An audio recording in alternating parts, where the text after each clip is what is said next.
हमें से बहुत सौ की बचपन, जवानी, पीटीवी की यादों का एक ऐसा चेहरा, एक ऐसा हिस्सा कि जिनसे जब भी बात की जाए बहुत कुछ सीखने को मिलता है। इनका अंदाज़ बयां, इनका शुस्ता लहजा, इनका तलफ़ुज़, हमने इनसे बहुत कुछ सीखा और मैंने ज़ाती तौर पे एक्चुअली सीखा। मैं जब भी आज भी उर्दू ज़बान, उसकी अदायगी, उसके तलफ़ुज़ में कहीं फंस जाता हूँ तो मोहतरम हमारे एक और दोस्त शमून हाशमी और मोहतरमा इशरत साकिब साहिबा हमारा गो टू नंबर होता है।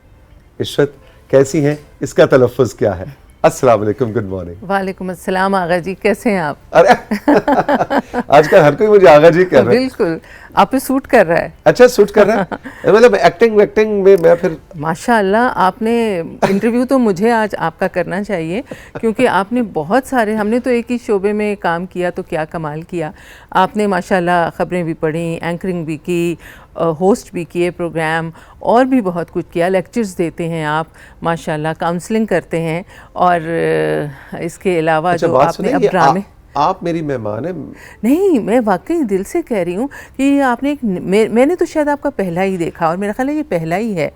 जी, मैं अभी अदाकारी में आ गया हूँ और अब वो इतना वायरल हो गया, सब इतना नेचुरल है तौसीक वो, और मतलब बिल्कुल तौसीक ही लगता है, सिवाय इसके कि वो हमारे केपी के कोई भाई हैं जिन्होंने थोड़ा सा लहजा तब्दील किया है, अदरवाइज वो बहुत नेचुरल है। बहुत बहुत शुक्रिया। अच्छा, बात सुनिए, आप मेरा ख्याल है एक शो शुरू करें, उसमें मैं आपका पहला मेहमान होऊंगा, फिर आप ये सारी बातें मुझसे कीजिएगा। आज हमने आपके दिल की बातें सुननी। सबसे पहले तो ये बताइए कि न्यूज़ एंकरिंग के अंदर आजकल एक चीज़ बहुत ज़्यादा राइज हो गई है कि मतलब अगर चले इसका मवाजना करें कि CNN, BBC, दूसरे जो बैनुल-अक़वामी न्यूज़ चैनल्स हैं, रशिया के, दूसरे मुल्कों के, वहाँ पे जितना सीनियर हो जाए न्यूज़ कास्टर, उसकी बात के अंदर ऑथेंटिसिटी ज़्यादा बढ़ती है और उसको ज़्यादा काम मिलता है। हमारे आप नहीं समझती कि थोड़ा उलट हो गया? हम कहते हैं अच्छा भी यंग लड़के लड़कियां जो हैं उनको बिठाओ और सीनियर्स जो हैं उनको स्क्रीन से आउट कर दो। ये गिला है आपको? जी बिल्कुल, मुझे गिला है और प्रोफेशनली भी ये बात ठीक नहीं है। और जितना तजुर्बाकार इस फील्ड में, करंट अफेयर्स में और न्यूज़ में किसी भी शख्स की ज़रूरत होती है, उतनी शायद किसी और शोबे में नहीं होती। और हम आज भी शाइस्ता ज़ैद साहिबा को बुला लें, अज़हर लोधी साहब को बुला लें, मैं यकीन से कह रही हूँ, मैं उनसे मिलती रहती हूँ, बात करती रहती हूँ, बहुत सारे हमारे खालिद हमीद साहब हैं, तो इन सब को आप अभी भी बुला लें तो इनके मुकाबले का कोई भी एंकर और न्यूज़ कास्टर मौजूद नहीं है। लेकिन आप सिर्फ स्क्रीन की समझते हैं कि शायद ये डिमांड है, जबकि ये स्क्रीन की डिमांड नहीं है, ये देखने वालों की डिमांड नहीं है, ये सिर्फ आपकी पता नहीं कौन सी ख्वाहिश या डिमांड है जिसकी वजह से आप उसको, क्योंकि लोग यकीन नहीं करते।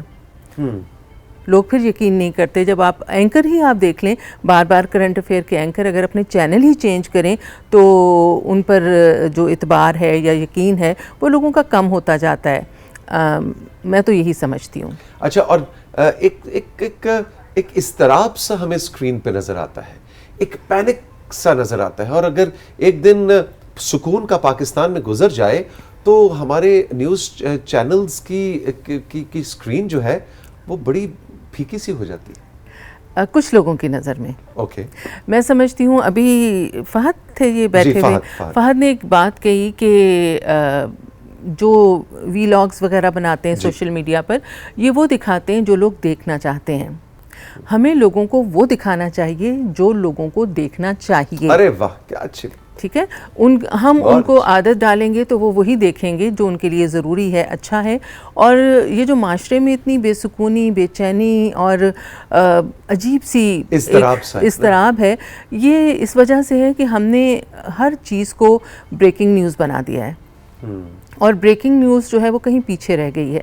पहले ये होता था कि सालों में अगर कभी ब्रेकिंग न्यूज़ का टाइटल चलता था तो सारा घर इकट्ठा हो जाता था। अब तो मेरा ख्याल है एक दिन में कोई 50 दफ़ा ब्रेकिंग न्यूज़ आती हैं जो कि ब्रेकिंग न्यूज़ नहीं होती। वो सिर्फ आपका दिमाग ख़राब करती हैं, आपको परेशान करती हैं और आपको स्ट्रेस में लेकर आती हैं। जबकि किसी भी जो शोबा है, इदारा है, TV का, रेडियो है या सोशल मीडिया का कोई भी आप ले लीजिए, तो उसका काम बेचैनी फैलाना नहीं है, लोगों को एक ख़बर देना है, इत्तला देना है, जो कि आराम से सुकून से भी दी जा सकती है।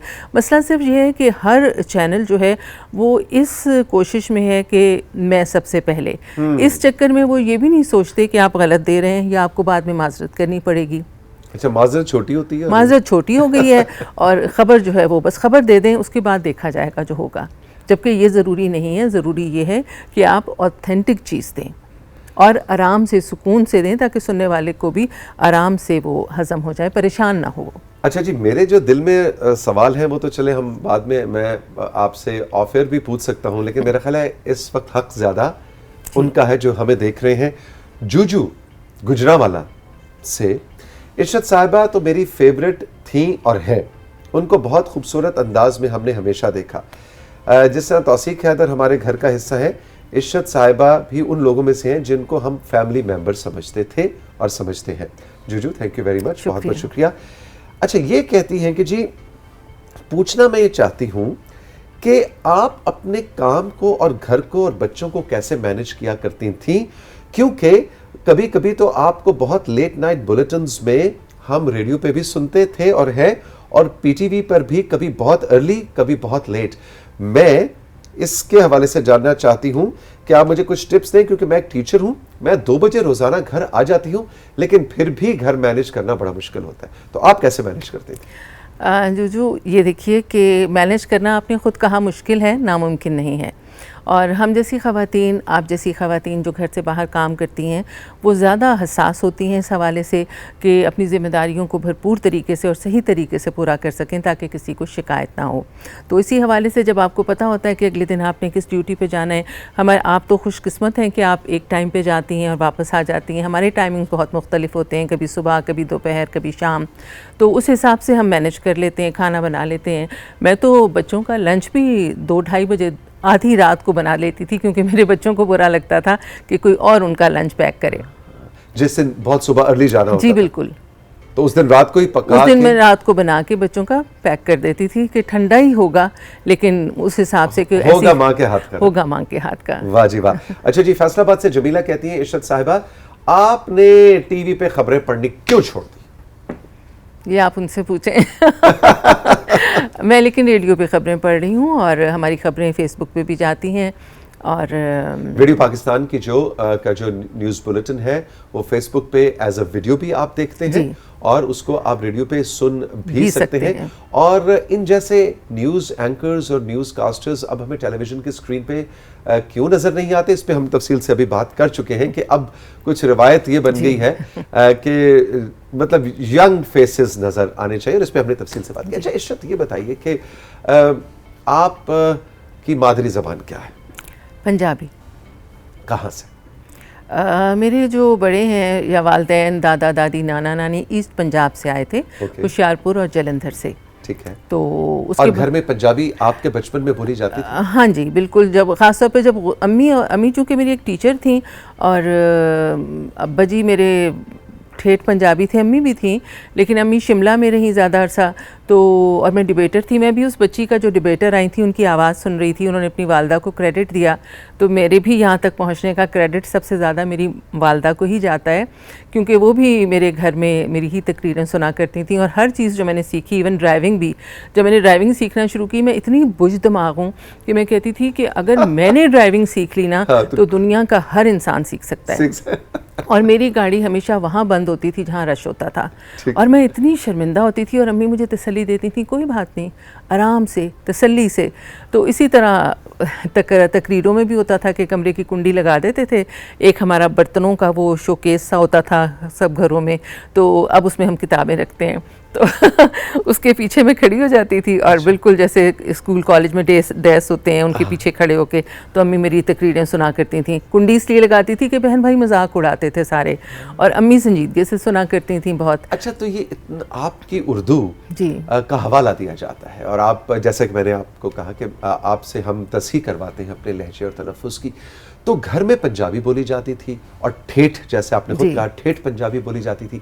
तो इतनी शुस्ता और दुरुस्त उर्दू कहाँ से सीखी, ये सफ़र कैसे हुआ? तौसीक, आप देखें, आप यकीनन इस बात को जानते हैं कि उर्दू बेहतरीन बोलने वाले, उर्दू के बेहतरीन शायर जो हैं वो पंजाबी हैं। अल्लामा इकबाल को ले लें, फैज़ साहब को ले लें, तो अहमद फराज साहब, अहमद फराज पश्तून, साहब, हाँ। बिल्कुल। तो उर्दू को बहुत मुनीर मोहब्बत नियाज़ी से साहब, तो बहुत से नाम हमें पंजाबियों ने और दूसरी लोगों ने बोला है और बहुत मोहब्बत से बोला है। और मेरी जो बेहतरीन दोस्त है किताबों में, वो लुग़त और डिक्शनरी है, वो मेरे सराहने हमेशा रहती हैं। और मैं जब आज भी अभी भी मैं यहाँ हूँ ना, आप चेक कर लें, छापा मार लें तो मेरे बेड के पीछे डिक्शनरी और लुग़त ज़रूर होती है। और मुझे बहुत मज़ा आता है लफ्ज़ों के बैकग्राउंड पढ़ के, सुन के।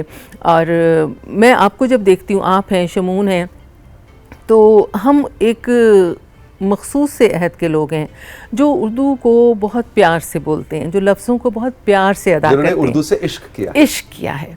तो अब जो है उर्दू को बोलना कुछ मायूब सा समझा जाता है, और उर्दू को अच्छा बोलना तो और भी मायूब समझा जाता है। कि स्टाइल में बोलना चाहिए और थोड़ा सा टेढ़ा मेढ़ा करके लफ्ज़, जैसे हमें मुश्किल लग रही है बोलने में। लेकिन मेरा नहीं ख्याल, ये हमारी अपनी ज़बान है, इसको हमें आगे बढ़ाना चाहिए। अच्छा, तो एक तो टिप आपने ही दे दी, क्योंकि बहुत से हमारे देखने सुनने वाले मुझे राह चलते कहीं मिल जाएं, या वैसे भी कि जी तौसीक भाई अच्छी उर्दू कैसे बोलें, अच्छी उर्दू। तो एक तो आपने टिप दी कि लुग़त से दोस्ती, ठीक है ना जी, और डिक्शनरी, और कोई एक दो हमें टिप्स दीजिए कि अच्छी उर्दू कैसे बोली समझी जाए। तौसीक, जैसे मैंने अभी कुछ देर पहले ही कहा कि हम लफ्ज़ों को सोच समझ कर नहीं बोलते, हम लफ्ज़ों को कोई शक्ल देकर नहीं बोलते। लफ्ज़ हमारे मुंह से बस बग़ैर किसी वजह के, बस जैसे कहते हैं ना, गिर रहे हैं, पढ़ रहे हैं, भाग रहे हैं, कुछ पता ही नहीं चल रहा, कोई शक्ल ही नहीं है उनकी, ना दूसरे को समझ आ रहा है, ना आपको खुद समझ आ रही है। मतलब मेरी अम्मी मेरे बच्चों के बारे में कहती हैं जब वो चले जाते हैं कि गुड्डू ये क्या बोल रहा था, इसको बोलो आहिस्ता बोला करे, कि मुझे नहीं समझ आया ये क्या बोल रहे हैं। गुड्डू कौन है? सॉरी, मैं आपका देखिए, मैंने कुछ ये इन्होंने खुद अच्छा, आपका निकनेम गुड्डू है? हाँ, मेरे बच्चे भी मुझे यही कहते हैं। अम्मी नहीं कहते? अम्मी नहीं, अम्मा तो कहते हैं, हाँ, लेकिन प्यार आ जाए तो कभी प्यार आता है। और साकिब आपको क्या कहते हैं? वो तो मुझे यही कहते हैं, गुड्डू। अरे वाह, ये देखिए ना, निकलवा लिया हमने भेद। अच्छा, ये तो हाँ जी, मैं ये सिर्फ कहती हूँ कि लफ्ज़ों को बहुत प्यार से बोलें और लफ्ज़ों को अपने मुंह के अंदर एक शक्ल दें, उसके बाद उनको मुंह से बाहर निकालें, वो बहुत खूबसूरत लगेंगे। अरे वाह, बड़ी प्यारी बात है। मसलन पहले उसको हम जो बचपन में सुना करते थे, पहले सोचो, फिर बोलो, फिर बोलो। एग्जैक्टली। और देखिए, ये सिर्फ ख़बरें पढ़ने के लिए और एंकरिंग के लिए और ड्रामे के लिए ही नहीं है। आप आम ज़िंदगी में भी देखें तो आप जब किसी अपने बॉस के पास जाते हैं या किसी बड़े के पास जाते हैं जिसे आपने कोई बात मनवानी हो, तो अगर आपका अंदाज़े बयान अच्छा हो तो आपकी बात जो है जल्दी मान ली जाती है। अच्छा जी, अब ज़रा एक कंट्रोल रूम कह रहे जी, एक सवाल, वो इतने सारे लोगों ने वो बात की है कि हम हर एक का नाम नहीं ले सकते, लेकिन आपका ये जो नोज पिन है ये बड़ा मशहूर हुआ। और इवन जब पाकिस्तान टेलीविज़न पे आप खबरें पढ़ा करती थी बहुत साल पहले, जब आपने शुरू किया, मेरे ख्याल है लेट 80s में। हाँ जी, बिल्कुल। तो उसके बाद इवन इंडिया के अंदर आपका ये अंदाज जो है वो बड़ा पॉपुलर हुआ। तो इसकी जरा बैकग्राउंड बताइए कि क्या प्लान्ड था, या आज भी मैं देख रहा हूँ ये वही वाला, या चेंज हो जाता है? नहीं, वही है, वही है। इसलिए कि मैं सिर्फ न्यूज़ के वक्त इसको इस्तेमाल करती हूँ, या जब मैंने कहीं आना हो। इसको मैं लॉक भी नहीं करती, बस मैं असली हीरा है। हाँ, ये हीरे की आप डस्ट कह लें। डायमंड का जो डस्ट होता है ना, उसका बनता है। और इसको मैं रखवाती अजीब तरह से हूँ। इसका जो बोल होता है जिसमें ये रखा जाता है, उसको मैं ज़रा टेढ़ा करके रखवाती हूँ ताकि जब लाइट पड़े तो ये ग्लेयर करे। अरे वाह, तो अच्छा ज़रा उधर कट करो ना यार, मेरे आज तो हमने नोज पे। हाँ, वैसे वाकई जब आप चेहरा उधर करती हैं तो फिर उसके अंदर से एक, हाँ जी, रोशनी निकलती है जी। नाक भी बड़ी है ना, ये भी एक बहुत बड़ी बात है। मेरे अब्बा जी जैसी मेरी नाक है, तो इस पे तो कुछ भी रख दें तो शायद नजर आए। तो ये तब से यही वाला? नहीं, एक दफ़ा मेरा, आपको याद है PTV न्यूज़ जो हमारा इस्लामाबाद वाला है, उसके साथ एक ड्रेसिंग रूम सा है जिसमें वॉश बेसिन बना हुआ है जी। वहाँ पे मेरा नोज, उन दिनों गेस्ट हाउस बहुत मशहूर था। हाँ, तो और रैम्बो, जॉन रैम्बो बिल्कुल, तो करते करते एकदम से ये निकला, क्योंकि लॉक नहीं करती थी, ये सिंक में गिरा और टक टक टक टक घूमता घूमता नीचे। अब मैं खड़ी होकर रोना शुरू हो गई वहाँ पे। उसने बड़ी लौंग दा लश्कारा गया। फिर बड़ी कोशिश की अफजल खान ने, रैम्बो ने, वहाँ पे वो उसी अपने ड्रेसअप में थे जो उनका था सफाई करने वाला, मॉप पकड़ा हुआ उन्होंने, लेकिन मिला नहीं। तो इस तरह इन सूरत हाल में मैंने चेंज किया, बनाया। और वैसे आम पहनने के लिए भी मेरे पास मुख्तलिफ से हैं, लेकिन स्क्रीन के लिए ये खास है जी। और ये कितने साल से? काफ़ी अब साल से। हाँ जी, 2-3 मुख्तलिफ हैं कि अगर गिर जाए कोई या गुम हो जाए तो मुझे परेशानी ना हो। अच्छा जी, एक और जो सवाल आ रहा है, आपके फैंस बाय द वे बहुत ज़्यादा आपको सराह रहे हैं, वेलकम कह रहे हैं स्क्रीन के ऊपर। पूछ रहे हैं जी, जब बच्चों का जिक्र हुआ है तो इशरत सके अपने बच्चों की ज़रा कुछ डिटेल्स बताएं, कितने बच्चे हैं और वो क्या कर रहे हैं? मेरे 2 बच्चे हैं जी, और दूसरों के बच्चे तो बड़े होते रहते हैं, मेरे बच्चे नहीं बड़े हो रहे, पता नहीं क्यों। बेटी ने मेरी BS इकनॉमिक्स किया है ऑनर्स अभी, और वो आगे एडमिशन के लिए कोशिश कर रही है। और बेटा मेरा वो बाहर पढ़ता है, आजकल यहाँ आया हुआ है, हमारे पास ही है। तो अच्छा, मुल्क से बाहर तालीम हासिल करा जी। तो बड़े तो हो गए ना? हाँ, लेकिन अब पंछी उड़ गए हैं। हाँ, हाथ से तो निकल गए। हाथ से निकल गए, इसी को बड़ा होना कहते हैं इशरत जी। है ना? अम्मी कहती थी कि बस जब छोटे छोटे बच्चे हैं ना तो अभी इनको एंजॉय कर लो, जब ये बड़े हो जाएंगे तो फिर तुम्हारे पास नहीं बैठेंगे। तो अब वाकई बच्चों के पास माँ बाप के लिए वक्त कम होता है। एग्जैक्टली। अच्छा जी, अब थोड़ा सा हमें ये बताइए कि जब आप आई टेलीविज़न पे तो क्या टीवी पे पहले आई थी या पहले रेडियो शुरू किया था? और रेडियो आपके दिल के ज़्यादा करीब है, रेडियो का माइक्रोफोन या टेलीविज़न का कैमरा? मैं पहले आई थी रेडियो पे, मैंने प्रोग्राम किए थे रेडियो पे। न्यूज़ मैंने पढ़ी पहले टीवी पे और उसके बाद मैं रेडियो पे न्यूज़ पढ़ने गई। मैंने प्रोग्राम बहुत कम किए, न्यूज़ मैंने बहुत शुरू में ही पढ़नी शुरू कर दी थी, और आज तक सिवाय न्यूज़ के मैंने कुछ और नहीं किया। ये शायद मेरे निकम्मेपन की एक मिसाल है, क्योंकि मैं इस फील्ड में शायद कुछ और, लेकिन मेरे मिजाज से ये बहुत करीब है। तो बाकी रह गया कैमरा और माइक, इन दोनों से मुझे कोई वो ख़ास वो नहीं है। मुझे न्यूज़ पढ़ने से मोहब्बत है। वो चाहे आप मुझे यूं ही बिठा दें, चाहे माइक भी ना हो, कैमरा भी ना हो, तो शायद मैं अपनी ज़िंदगी की बेहतरीन ख़बरें पढूं, क्योंकि उस वक्त आप थोड़े से कॉन्शियस होते हैं कि कैमरामैन खड़ा हुआ है। बल्कि एक तो कैमरामैन हमारे टीवी में सो ही जाते थे, पढ़ते पढ़ते वो खराटे ले रहे होते थे बाकायदा। हाँ, रियली। तो उनको एक माइक उनके पास भी रख दिया करें, बैकग्राउंड म्यूजिक साथ साथ बड़ा। तो पढ़ने वाले को जब आवाज़ आ रही हो तो आप सोचो उस पर क्या बीत रही होगी। तो कैमरा और दोनों से एक सी मोहब्बत है मुझे, बस मुझे न्यूज़ पढ़ने से मोहब्बत है। अच्छा, कोई ऐसी खबर जो बहुत से अदवार, बहुत से वज़राए आज़म, बहुत से सुदूर आपके सामने आए गए, उनकी खबरें, बहुत से अहम कौमी सतह के ऐसे वाक़यात, ऐसी इमरजेंसीज हुई कि जो शायद दिल दहला दें, बहुत कुछ, कोई खुशी की खबर, कोई ऐसी खबर जो एक दो वाक़यात जो आज भी दिल के करीब है और आप कोई वो मोमेंट आप नहीं भुला सकते? बहुत सारी खबरें हैं, ज़ाहिर है मुझे तकरीबन 40 साल होने को हैं। 40 साल हो गए होने को हैं। हाँ जी, तो 4 दहाइयों का जी बिल्कुल। तो उन लोगों ने मतलब मैंने जो खबरें पढ़ी वो खुशी की भी थी और कुछ गम की भी थी, और याद तो ज़ाहिर है सभी हैं, सियासी भी, और लेकिन एक जो अच्छे न्यूज़ रीडर होते हैं या जिन फितरतन न्यूज़ कास्टर होते हैं, उनको किसी पॉलिटिकल पर्सनैलिटी के साथ उनकी वो नहीं होती एसोसिएशन। उनका काम जो है इससे सफ़र करता है। इससे सफ़र करता है। जब आप पार्टी बन जाते हैं तो आपका काम इससे सफ़र करता है। और वाक़यात बहुत से हुए, जैसे कि ज़ियाउल हक साहब का जब जहाज़ क्रैश हुआ था तो मैंने रेडियो पे ख़बर पढ़ी थी। बेनज़ीर साहिबा की जब शहादत हुई थी रावलपिंडी में लियाकत बाग में, तो भी मैं रेडियो पे थी। उस वक्त वो खबर मैंने ही पढ़ी थी। इमोशनल मोमेंट्स, चाहे आप किसी शख्सियत से एसोसिएट करते हों या ना करते हों, लेकिन बीइंग अ लीडर आपके दिल में उनके लिए एक रिस्पेक्ट ज़रूर होती है। तो वो क्या मोमेंट थी जब बीबी शहीद का आपकी खबर आपने पढ़ी? हमें ये पता चला, हम लोग गैप था 3 और 5 की खबरों के दरमियान, और मैं ज़िंदगी में पहली बार, मैं कभी वहाँ चाय वगैरह नहीं पीती, पानी भी मैं अपना ही लेके जाती हूँ। तो एक साहब ने कहा कि चलें चाय पी कर आते हैं। बाहर एक खोखा था, हम वहाँ पे 2-3 ख़वातीन और वो, हम वहाँ दूध और मलाई वाली चाय मिला के मैंने पहली दफ़ा पी थी, वो पीने गए। मतलब ये भी एक ख़ास बात थी। जब वहाँ से हम अंदर आ रहे थे तो हमें पता चला कि उन पर इस तरह से कातलाना हमला हुआ है, और हम वहाँ पे कॉरिडोर में वॉक करते रहे रेडियो के अंदर, लेकिन एक लम्हे को भी ये परेशानी या ये ख्याल दिल में नहीं आया कि खुदा न खास्ता बात यहाँ तक पहुँच जाएगी। यही था कि बस गई हैं, ठीक हो जाएंगी इंशाल्लाह, लेकिन ऐसा नहीं हुआ। तो जाहिर है बहुत दुख हुआ, और एक बहुत ही खूबसूरत शख्सियत थी वो, और बड़ी दबंग लीडर थी। इसी तरह ज़ियाउल हक साहब का भी जब पता चला तो वो तो बहुत देर से पता चला था, वो भी अफसोस हुआ ज़ाहिर है। और फिर उसके बाद जब ये परवेज़ मुशर्रफ साहब का वाक़या हुआ था और नवाज़ शरीफ साहब का, तो उस रात भी मैं और शाइस्ता ज़ैद साहिबा मौजूद थे वहाँ पे। और तो ये वो मोमेंट्स हैं जो कि अब जब मुड़ के देखती हैं तो बस अब यादों का हिस्सा, मतलब 40 इयर्स जैसे आपने कहा कि 40 साल का सफ़र है। बिल्कुल जी। इशरत, आपके साथ तो हमेशा गप लगा के बात करके बहुत लुत्फ आता। देखिए वक्त गुजर गया और पता भी नहीं चला जी। बहुत इनायत, बहुत शुक्रिया। आपका शुक्रिया कि आपने मुझे बुलाया।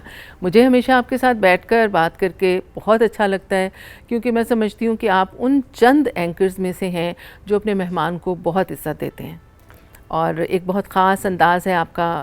ये मैं आपको बटरिंग नहीं कर रही, मुझे आपसे सिवाय मोहब्बत के और क्या चाहिए, लेकिन ये वाकई आपकी बहुत बड़ी खूबी है, इसलिए मेरा नहीं ख्याल कि कोई ना चाहेगा आपके पास बैठना, आपके पास आना। बहुत इनायत आपकी, बहुत शुक्रिया। आप जैसी शख्सियत से इस तरह की सताइश मेरे लिए बहुत बड़ा इनाम है। शुक्रिया, थैंक यू वेरी मच। आपने हमें बताया जनाब हमारे व्हाट्सएप और हमारे इंस्टाग्राम पे कि इशरत साहिबा की, फ़ाद भाई की, और दूसरा जो आज भी सेगमेंट्स थे, सीमा ख्यानी आज आई थी, उनकी बातें आपको कैसी लगी? कोई अपनी इनपुट देना चाहें अपने नाम और जगह के नाम के साथ, हमें आज के शो का फीडबैक ज़रूर दीजिएगा। खुश रहिए, मिलेंगे फिर। ये है राइजिंग पाकिस्तान। खुदा हाफिज़।